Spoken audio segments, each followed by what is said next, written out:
Energy, Yeah. top of the list. Everybody's thinking about energy and carbon.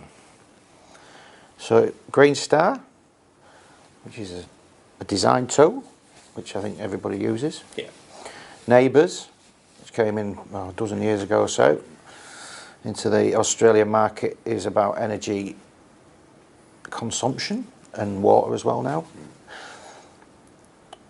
Carbon zero or carbon neutral or net zero, what do we reckon it's going to be? Because I'm a little bit confused, I am.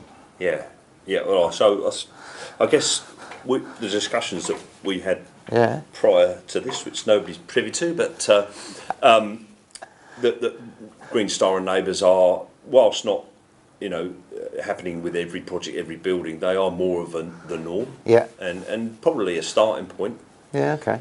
Whereas we're talking about carbon neutral, zero, net zero carbon use. It's obviously more expanding over the life cycle of the building. Yeah. Okay.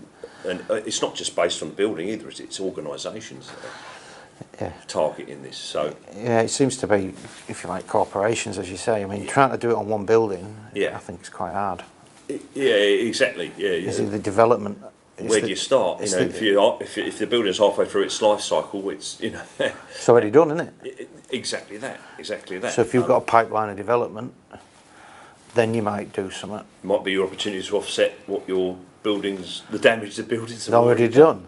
Is that what it is? I don't know. So on that basis, it would consider demolition of the old building, reuse of that old building, and how that affects what you're building in the future. So it's a bit. Is it? I don't know. Maybe somebody can help us on this. But is it about a weights and measures thing? So you've got this. Yeah. Right. We've used a lot of carbon here on this one, but we're building a new one over here that actually will bring it back because we're using timber. Yeah. And are we investing in that now? Yeah. Okay. And I think the government in Australia is aiming at 2050. I've got that in my head. I may be wrong, but there's a fair amount of time there. But there's a lot to do, isn't there? I mean, it's took 10 years for Neighbours, if you like, to get just norm. Yeah. Get into carbon neutral or net zero on everything you know about your buildings. I mean, it's a big deal, isn't it? I think obviously you've got to be able to review your buildings and understand the products that have led to creating the buildings as they stand now, and that obviously defines a target. I wonder if they're going to weight it. So you've got 80 million square metres of concrete, which means that you use this amount. Therefore, your carbon footprint is this, and it costs this many trees. Yeah, I wonder. I don't know, because there's so many things, as you say, around refurb. Knock the walls down, pull the copper out, pull the tin out, pull the whatever it is, the galvanised steel and all them things. Do you weigh it and then I don't know. Oh well, look, I guess the realities are you've got to create the template now for everybody to be thinking about that. Yeah. Because, like you say, it probably needs to start now. So every fit out, every change you make to your existing building has to consider its carbon component. And I don't know how you weigh it. I don't know. I'm just a bit confused about it, to be honest. Yeah. And then the other thing is we're all going to come to work in electric cars in 20 years, Yeah, exactly. Or on the tram.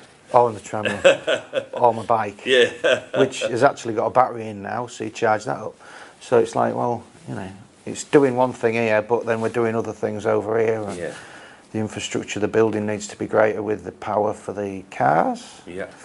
Which again it's a tricky thing, isn't it? So it's everything. The technology has to improve because obviously the embodied energies in batteries and components such as that is terrible.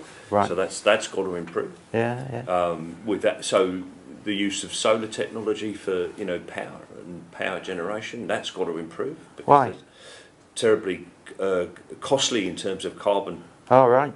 Yeah. Okay. Batteries. Batteries. Which would be ideal to store the energy that you're making from the sun during the day that you can reuse at night. But all of those components are fairly dirty in terms of their impact on the environment. So where we think we're doing really well on one aspect, which is maybe the energy efficiency bit. Yeah. Reduction on the impact on the grid. The embodied energy is high. Yeah. Right. Yeah. and it might not be actually. It's not certainly not neutral. It That's could right. be actually detrimental to your target. Yeah, right.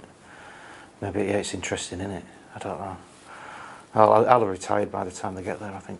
Yeah, But I would just give up now then. no. Keep going. Yeah, that's it. Yeah, it'd be interesting to get any feedback from anybody who's listening in or watching. Yeah, it would. Just this is what it's going to be, because it feels like everybody's trying to do it and searching for the answer, but it's a little bit of a little thing on the horizon. Maybe a bit unachievable to.